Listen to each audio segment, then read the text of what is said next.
आज आपण बनवणार आहोत गोळ्याची आमटी। ही गोळ्याची आमटी खायला अप्रतिम लागते आणि अगदी घरच्या सामानामध्ये आणि घरच्या मसाल्यामध्ये हे बनवून तयार होते। चला तर मग रेसिपीला सुरुवात करूया। नमस्कार, आज आपण बनवणार आहोत गोळ्याची आमटी। बऱ्याच वेळेस असं होतं आपल्या घरात भाजीला काही नसतं, प्रश्न पडतो, तर तुम्ही अशा वेळी हे गोळ्याची आमटी बनवू शकता। खूप छान लागते। किंवा दररोजची भाजी खाऊन कंटाळा आला असेल, काहीतरी थोडंसं वेगळं पाहिजे, तर तुम्ही हे गोळ्याची आमटी सुद्धा बनवून खाऊ शकता। आता मी इथं या वाटीनं सपाट वाटी पीठ घेतलेलं आहे, चणा डाळीचं बेसन पीठ घेतलेलं आहे। यामध्ये घालायचं आपल्याला भाजलेल्या जिऱ्याची पूड, धना पावडर, लाल मिरची पावडर, थोडे थोडे मसाले घालायचे आहेत आपल्याला यामध्ये। इथं मी 3 ते 4 लसणाच्या पाकळ्या अशा ठेचून घेतलेल्या आहेत, ते घालायचे आहेत। चवीपुरतं मीठ घालायचं आपल्याला। आता यामध्ये आपल्याला 1 ते 1.5 चमचा तेल घालायचं आहे। आता आपल्याला हे व्यवस्थित पीठ मिक्स करून घ्यायचं आहे।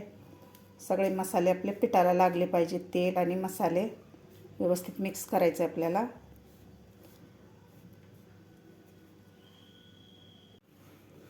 व्यवस्थित मसाले मी पिठामध्ये मिक्स करून घेतलेले आहेत।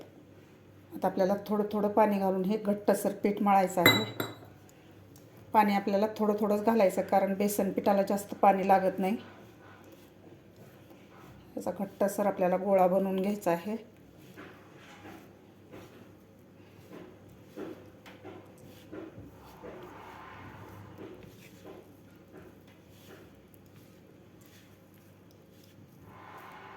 सुरुवातीला आपण जेवढं पाणी घातलं होतं तेवढंच आपलं पाणी पुरेसं आहे। असा घट्टसर असा गोळा बनवून घ्यायचा आपल्याला। असं घट्टसर मी पीठ मळून घेतलेलं आहे। आपल्याला एकदम कमी पाणी लागलेलं आहे पीठ मळायला, एकदम असं घट्ट पीठ मळून घेतलेलं आहे। आता आपल्याला याचे छोटे छोटे गोल गोळे करायचे आहेत। छोटे छोटेच करायचे आहेत, म्हणजे लवकर शिजतात, आतून कच्चे राहत नाहीत। अशा प्रकारे असे गोल गोळे करायचे आहेत आपल्याला। गोल गोळे केल्यामुळे याला गोळ्याची आमटी असं म्हटलं जातं। अशा प्रकारे आपल्याला छोटे छोटे गोल गोळे करून घ्यायचे आहेत।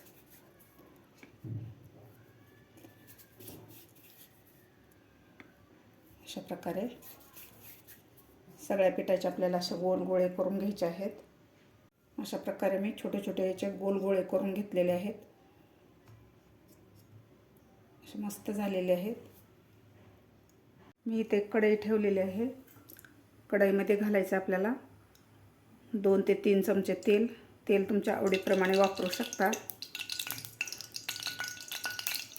तेल आपलं गरम झालेलं आहे, यामध्ये घालायचं आपल्याला अर्धा चमचा मोहरी। मोहरी आपल्याला व्यवस्थित फुलू द्यायची आहे।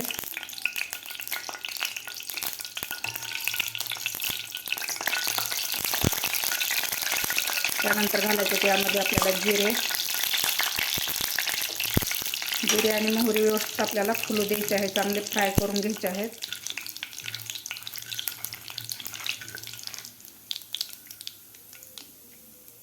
जिरे आणि मोहरी आपली व्यवस्थित फुललेली आहे। यामध्ये घालायचं आपल्याला एक मीडियम साईजचा कांदा, बारीक कापून घेतलेला कांदा घालायचा आपल्याला।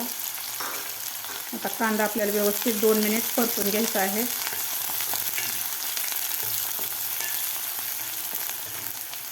आता यामध्ये घालायचं आपल्याला हिंग,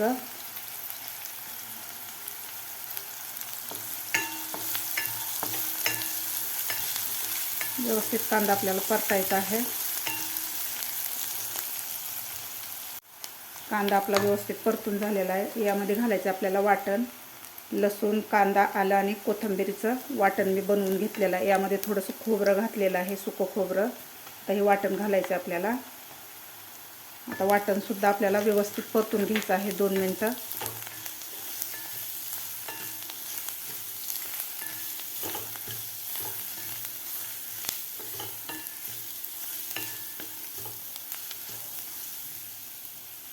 वाटण आपलं व्यवस्थित परतून झालेलं आहे। तर मी मीडियम साईजचे 2 टोमॅटो त्याची प्युरी करून घेतलेले आहे।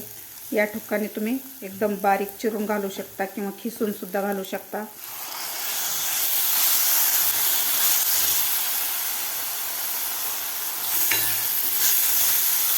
आता टोमॅटोची प्युरीसुद्धा आपल्याला व्यवस्थित 2 मिनटं परतून घ्यायची आहे.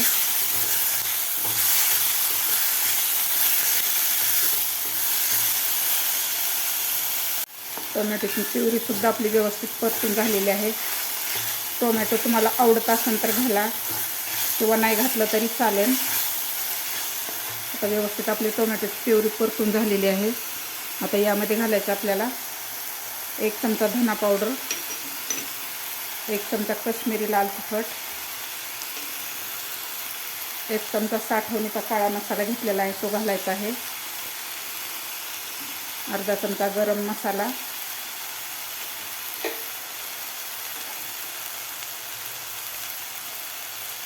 पाव चमचा हळद.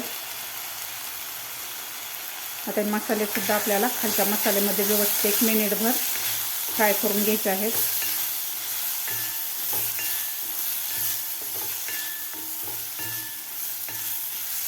यामध्ये थोडंसं तुम्ही पाणीसुद्धा घालू शकता म्हणजे आपले मसाले जळणार नाहीत.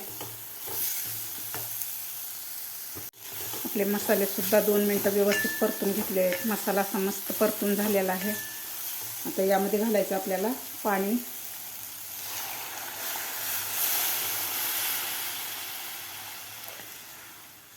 मी इथं 2 ग्लास पाणी घातलेलं आहे. मी हे 3 लोकांसाठी भाजी बनवणार आहे, गोळ्याची आमटी.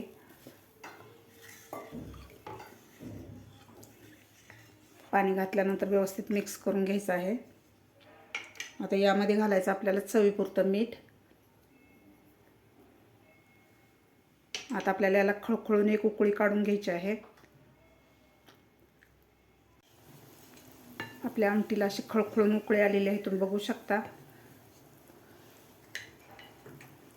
आता यामध्ये घालायचं आपल्याला हे पिठाचे गोळे बनवून घेतलेले. आपल्याला एक एक असे सगळीकडे पसरून घालायचे आहेत म्हणजे एकमेकाला चिटकणार नाही. तर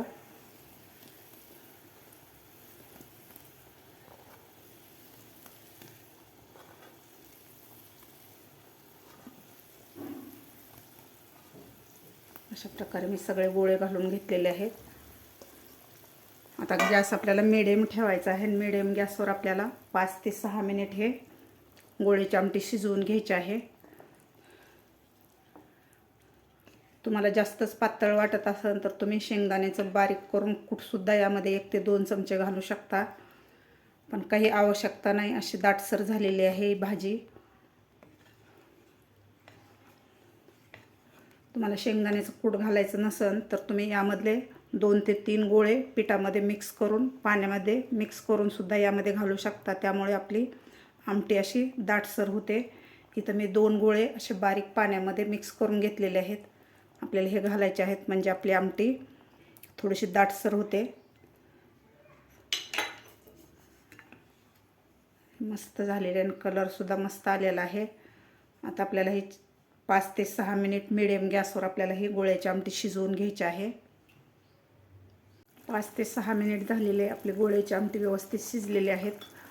हे शिजलेले ओळखायचे कसे तर हे गोळ्याची आमटी शिजल्यानंतर हे गोळे वरती येतात. शिजल्यानंतर असे मस्त आपले गोळे शिजलेले आहेत यामधले. आता यावर थोडीशी आपण कोथिंबीर घालूया. अशी मस्त झालेली आपली गोळ्याची आमटी. जे नॉनव्हेज खात नाहीत त्यांना हा उत्तम पर्याय आहे. अशी मस्त अगदी नॉनव्हेज खात नाहीत त्यांना असा नॉनव्हेजसारखीच चव लागते ह्या गोळ्याच्या आमटीची. अप्रतिम झालेली आहे. तुम्ही हे पोळीबरोबर, भाकरीबरोबर किंवा भाताबरोबर सुद्धा खाऊ शकता. खूप छान लागते बाजरीच्या भाकरीबरोबर. अशी मस्त झालेली आपली गोळ्याची आमटी. आता खाली काढून याला सर्व करून घेऊया आपण. आता आपण सर्व करून घेऊया. अशी मस्त झालेली आपली, असा सुगंधसुद्धा मस्त येत आहे.